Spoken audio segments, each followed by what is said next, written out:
নমস্কার বন্ধুরা, নবদিগন্ত চ্যানেলের পক্ষ থেকে আপনাদের সকলকে জানাই স্বাগতম। তো বন্ধুরা, আজকে সকালে গুড মর্নিং জানিয়ে আপনাদের জন্য আবার একটু নতুন আপডেট নিয়ে উপস্থিত হয়েছি। তো এই মুহূর্তে সবথেকে বিগ ব্রেকিং নিউজ যেটা, সবথেকে বড় আপডেট যেটা, সেটা হচ্ছে 32,000 প্রাইমারি চাকরি বাতিল মামলা নিয়ে আমরা কথা বলছিলাম। ইতিমধ্যে মামলা কিন্তু লিস্টেড হয়ে গেল 7 তারিখে সৌমেন সেনের ডিভিশন বেঞ্চে। তো এই 32,000 চাকরি বাতিল মামলা, এটা অলরেডি কিন্তু চাকরি বাতিল হয়েই আছে। অভিজিৎ গঙ্গোপাধ্যায়ের রায় কিন্তু বহাল থাকছে সব ক্ষেত্রে, আমরা দেখছি। এই রায়কেও কিন্তু হয়তো মান্যতা দিতে চলেছে আগামীতে ডিভিশন বেঞ্চ, এবং তারপরে হয়তো সুপ্রিম কোর্ট পর্যন্ত এই মামলা করাতে পারে। তো কী কী আপডেট উঠে আসছে 2014, 2017 যে প্রাইমারি টেট হয়েছিল, দুটি টেটেরই ভবিষ্যৎ অন্ধকার কেন হতে চলেছে, কার কারণে এই সমস্ত ঘটনা ঘটতে চলেছে, সমস্ত কিছু আপডেট এই ভিডিওতে শেয়ার করব। তবে তার আগে বলি, যারা প্রথমবার চ্যানেলটি দেখছেন, যারা এখনও চ্যানেলটিকে সাবস্ক্রাইব করেন, আপনারা অবশ্যই চ্যানেলটিকে সাবস্ক্রাইব করে দেবেন। তো চলুন আমরা মূল পর্বে ফিরে যাও, বিস্তারিত এই সম্পর্কে জেনে নিই। তো বন্ধুরা, আপনারা সকলেই জানেন 32,000 প্যানেল, যেটা কিন্তু অলরেডি অভিজিৎ গঙ্গোপাধ্যায় স্যার, যিনি সিঙ্গেল বেঞ্চের বিচারপতি ছিলেন, তিনি কিন্তু বাতিল করে রেখেছেন। তারপরে ডিভিশন বেঞ্চে চ্যালেঞ্জ হয়, সুব্রত তালুকদার ডিভিশন বেঞ্চ, তারাও কিন্তু এই প্যানেলকে পুরোপুরি বাতিল করে গিয়ে, যেখানে 15 রকমের দুর্নীতি রয়েছে। এসএসসিতে 17 রকমের দুর্নীতি ছিল, আর প্রাইমারিতে 15 রকমের দুর্নীতি চিহ্নিত করা গেছে, এবং এই 15 রকমের দুর্নীতিকে নিয়ে কিন্তু এই প্যানেলটা বাতিল হয়েছিল, এবং 3 মাসের মধ্যে রিপ্যানেল করার নির্দেশ ছিল। তার সাথে সাথে আরও অনেকগুলো মামলা জুড়ে গিয়েছে, যেমন ওএমআর নেই, ওএমআর নিয়ে জনস্বার্থ মামলা হয়েছিল, যে যেখানে ওএমআরই নেই তাহলে এই টেটের ভবিষ্যৎ কোন দিকে। অপরদিকে 2017 টেটেরও কিন্তু ওএমআর নেই। তো এরকম ঘটনা, বিভিন্ন ঘটনা ঘটেছে যেখানে ওএমআর নেই। এসএসসিতে আমরা দেখেছি, এসএসসি বলে দিয়েছিল তাদের কাছে কোনো মিরর ইমেজ নেই, সিবিআই যেগুলো উদ্ধার করেছে সেগুলোও তারা মানছে না।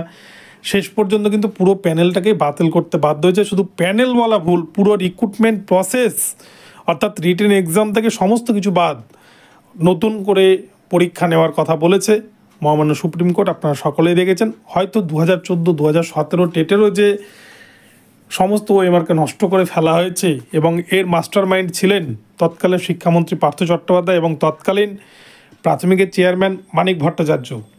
এই দুজনের মদতেই কিন্তু সমস্ত কিছু ঘটেছে।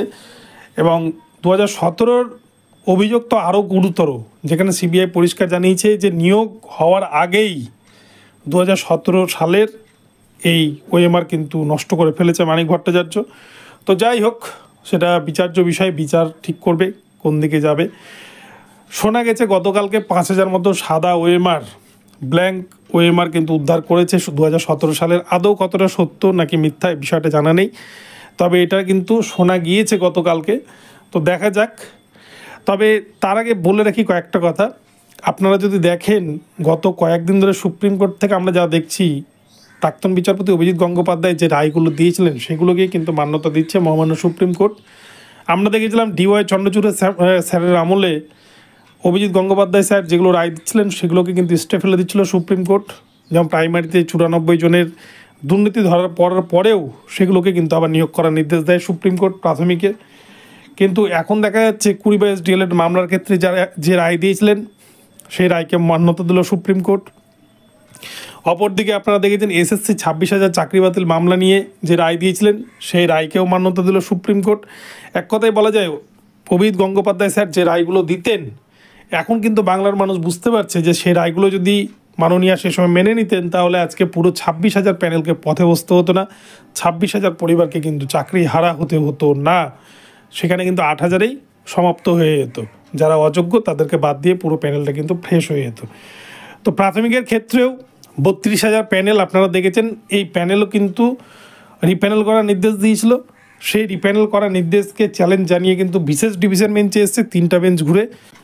আর এখন বিশেষ ডিভিশন বেঞ্চেও যা রায় দিবে সেটাকেও হয়তো পর্ষদ মানবে না, তার এগেনস্টে গিয়ে কিন্তু তারা সুপ্রিম কোর্টে যাবে।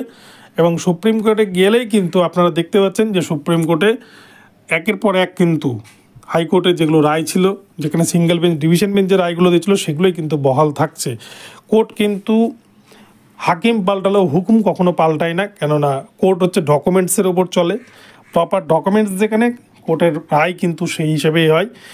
তো এই 32,000 প্যানেলে বিচারপতি বৈদ গঙ্গোপাধ্যায় শুধুমাত্র রিপ্যানেল করার নির্দেশ দিয়েছিল, কিন্তু পরবর্তীতে হয়তো সুপ্রিম কোর্টে গেলে যেখানে ওএমআরই নেই, ওএমআর ইস্যুটা কিন্তু কেন্দ্র হবে এবং এই ওএমআর ইস্যুকে কেন্দ্র করে হয়তো 2014 টেট, 2017 টেট, দুটি টেটই আগামীতে কিন্তু বাতিল হয়ে যেতে পারে। তো দেখা যাক শেষ পর্যন্ত কি হয়। আগামীকালকে যে শুনানি রয়েছে, আগামীকালকে শুনানির গতি প্রকৃতি দেখলেই কিন্তু বোঝা যাবে যে মামলা কোন দিকে এগোচ্ছে। তো এখন এই পর্যন্ত রইল। ভিডিওটি ভালো লাগলে চ্যানেলটিকে সাবস্ক্রাইব করে দেবেন। দেখা হচ্ছে পরবর্তী ভিডিওতে। সকলে ভালো থাকবেন, ধন্যবাদ।